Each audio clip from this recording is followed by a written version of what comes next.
Hey guys, I just wanted to do my reaction to Agents of S.H.I.E.L.D. Season 5, Episode 12, The Real Deal, and it's also their 100th episode of the show.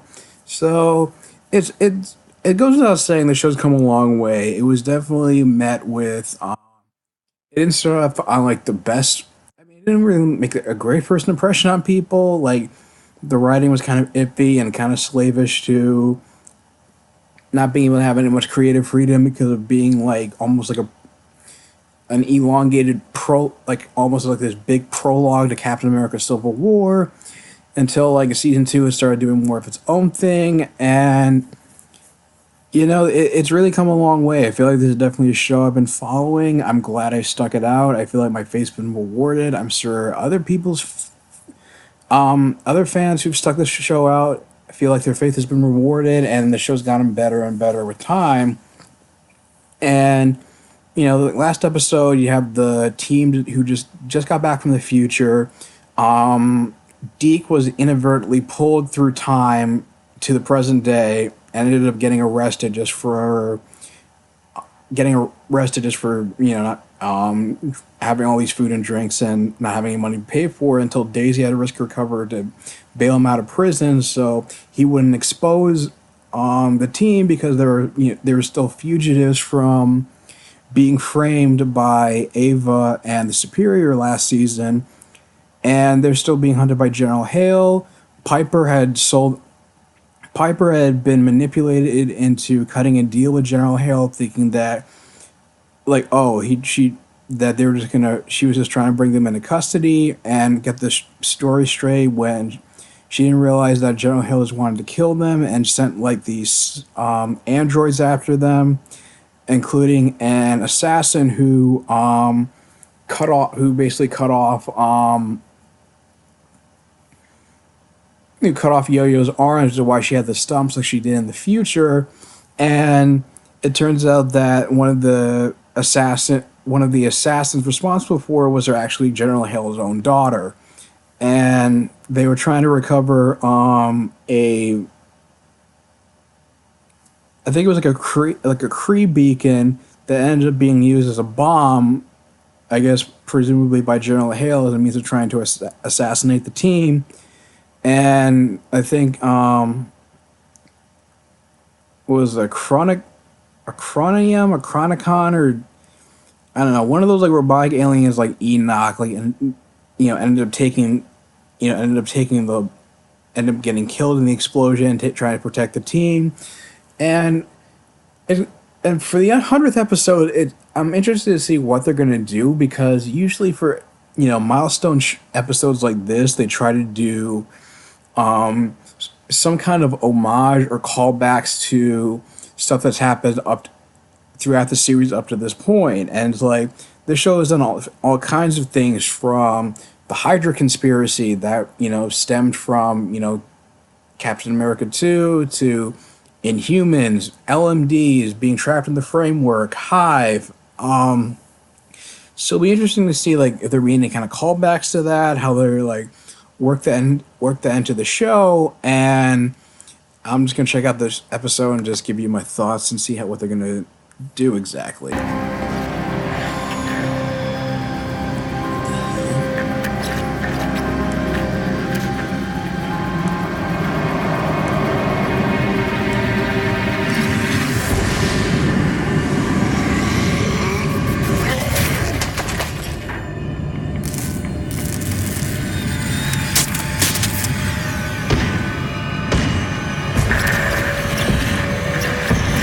What?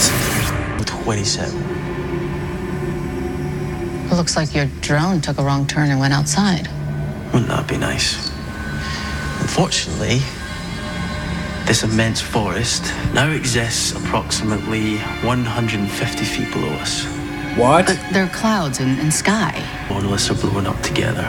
They somehow blew a hole in space-time, and that thing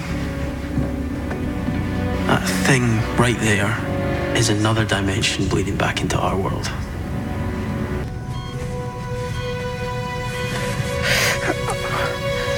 Sorry, is it too tight?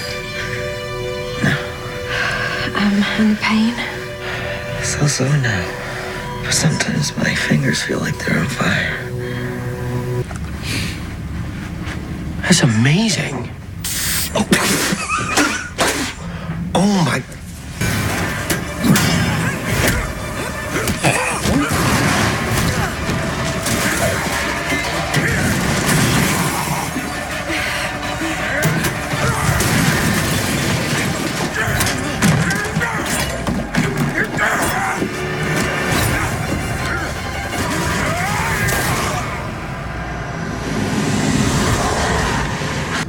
Trying to piece it all together, but here, watch this. It's low res because it's all I could salvage from one of the doors.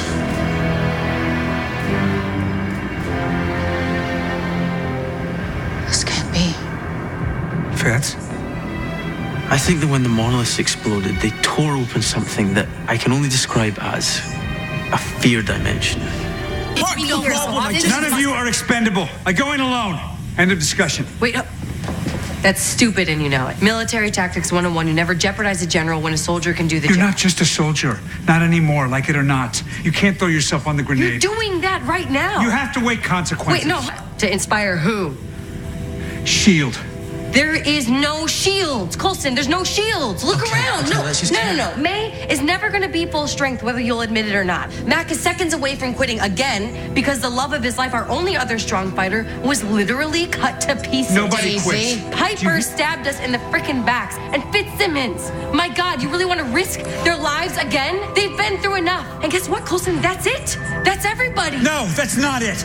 There's an idea, a symbol that must continue no matter what. A shield. And Threatening life-ending injury to his heart and left lung. Which is why you lost your breath, sir. So, it's an infection? No, it isn't caused by infection. It isn't caused by anything I've ever seen. It's tissue that appears to have been dead for several years. What can we do? Can we cure this? The tissue is already dead. There is no cure for that. At least not anymore. Since Ghost Rider, haven't you?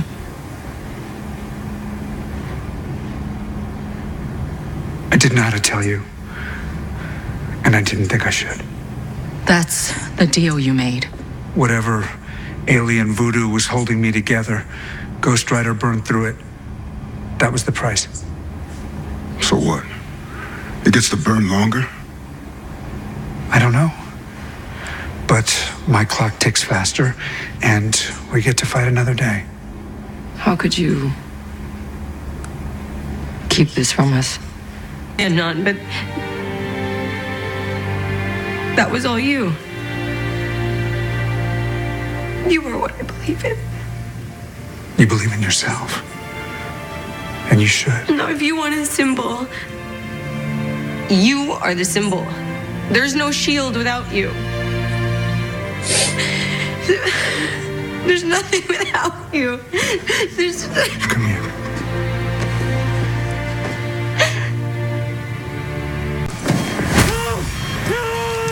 What the hell?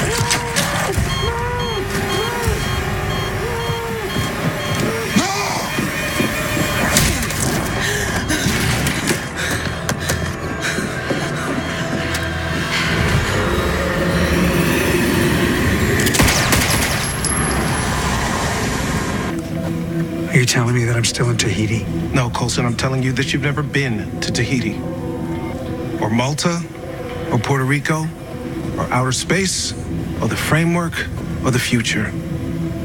You're on the table, Colson. Code Blue.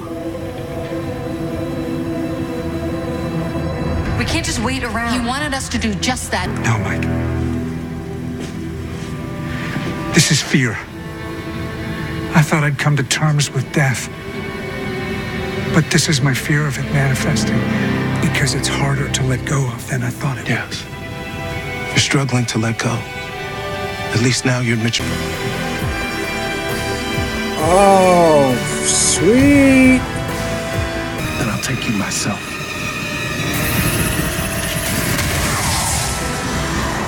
I thought I was gonna turn into I was gonna turn into a Ghost Rider hallucination for a second. Oh! Sweet.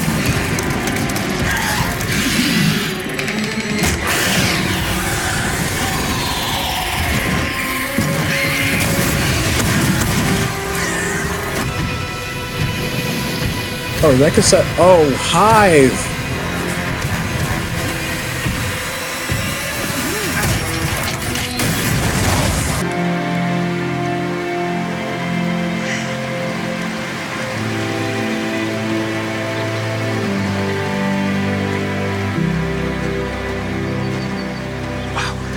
You look stunning.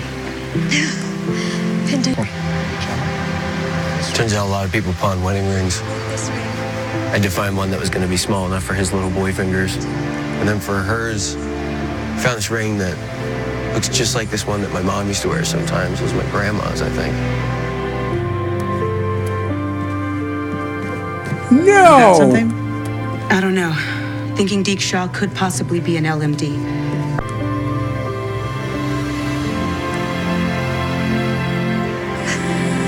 Now by the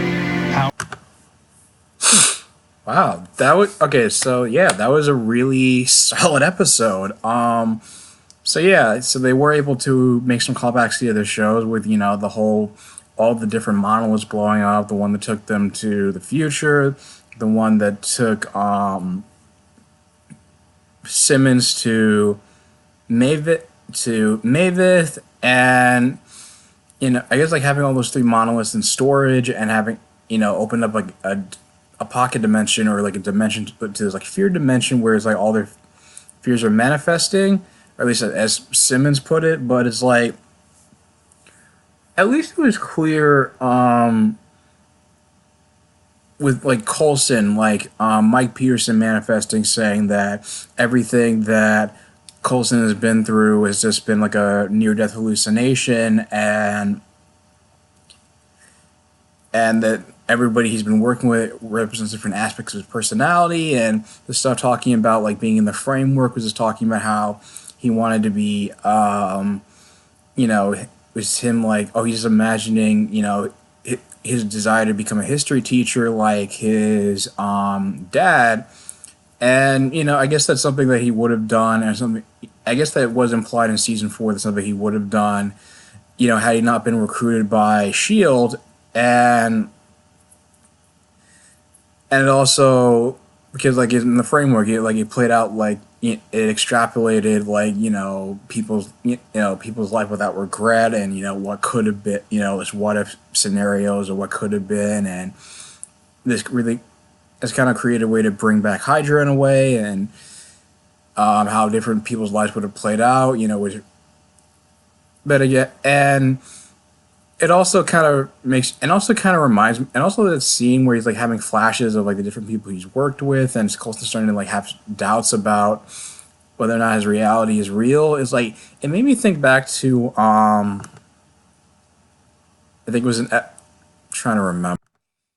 It was season 6, episode 17 of Buffy the Vampire Slayer called Normal Again. And I mean, I guess like you could say that, I guess like the framework stuff was kind of closer to, had like more similarities to that episode than that entire, that whole scene. Because like you said, it was just flashes of, like past events from the series, but it was like someone trying to tell like the lead character that it's like, oh, their life has been a lie. Like they've been hallucinating, like everything they've been going through over the course of the series. And trying, and like the whole like rift in space that fear dimension was like, oh, as Coulson was going to the other side, passing to the other side, and that he was still on the operating table, like they were trying to resuscitate him after being stabbed by Loki. Which, by the way, it turns out that I guess it just kind of makes, like I said, Coulson was dying, and you kind of realize he was living on borrowed time after the deal with the Ghost Rider, but you didn't. But it was kind of an interesting twist that you realize that when they reveal like, oh, he's been living on borrowed time in a sense, like since the beginning of the series, like since the resurrection. Like the Creed blow wasn't just like keeping him alive, didn't bring him back from the dead, but it was basically what was keeping him alive, and I guess like immortal in a sense.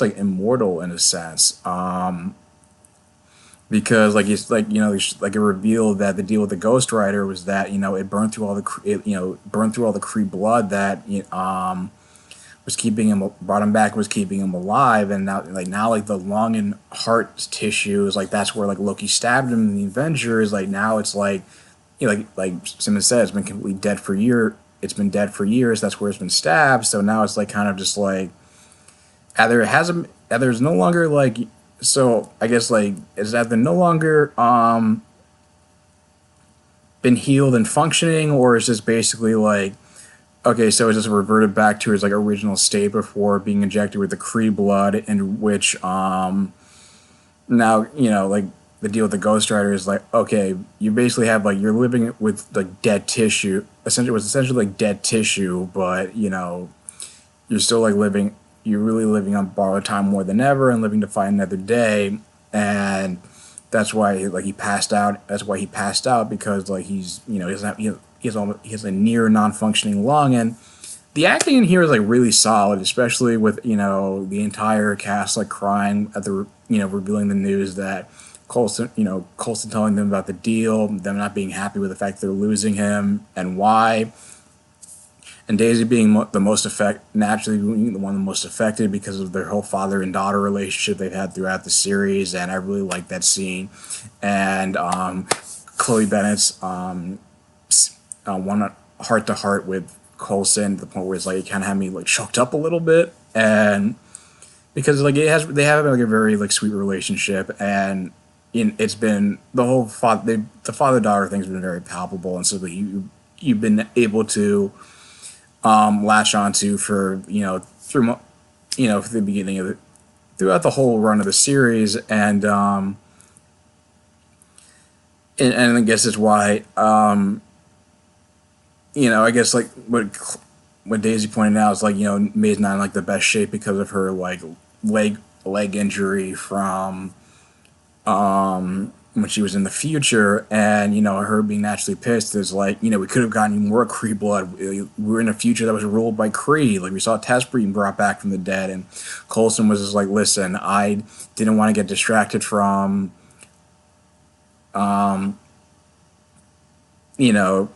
focusing on the mission, helping humanity, getting back to the present day, and it's like he remembers like how painful that procedure was of being on the operating table, and like his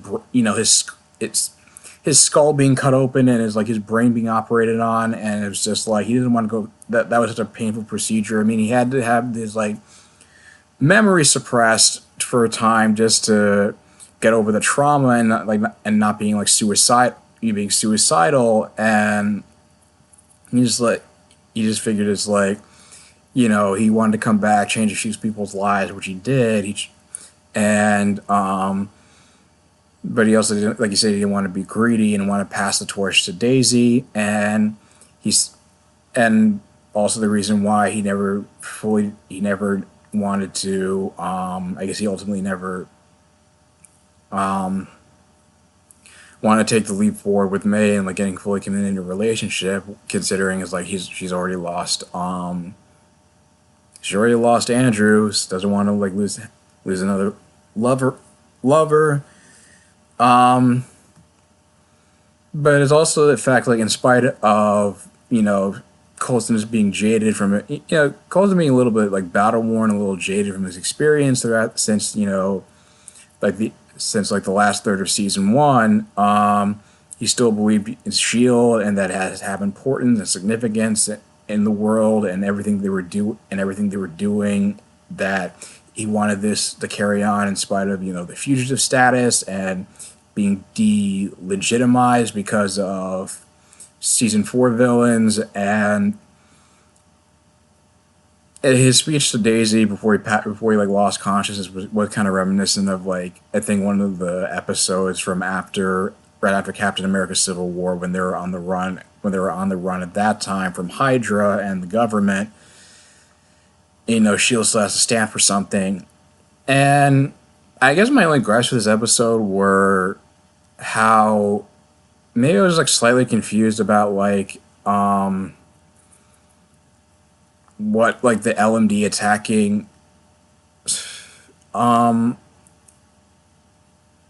the LMD Simmons attacking May represented, attacking Yo-Yo represented, and Lash being back, and Hive being back. So I guess it was just like, I mean, I get the roaches, like they're afraid of the the roaches from the future. That's what they were afraid of, like always being attacked by them. But I guess like that was just kind of, the other ones just kind of felt like excuses to bring back like past villains like Hive and Lash, and I was kind of hoping, you would think that there would be an opportunity to have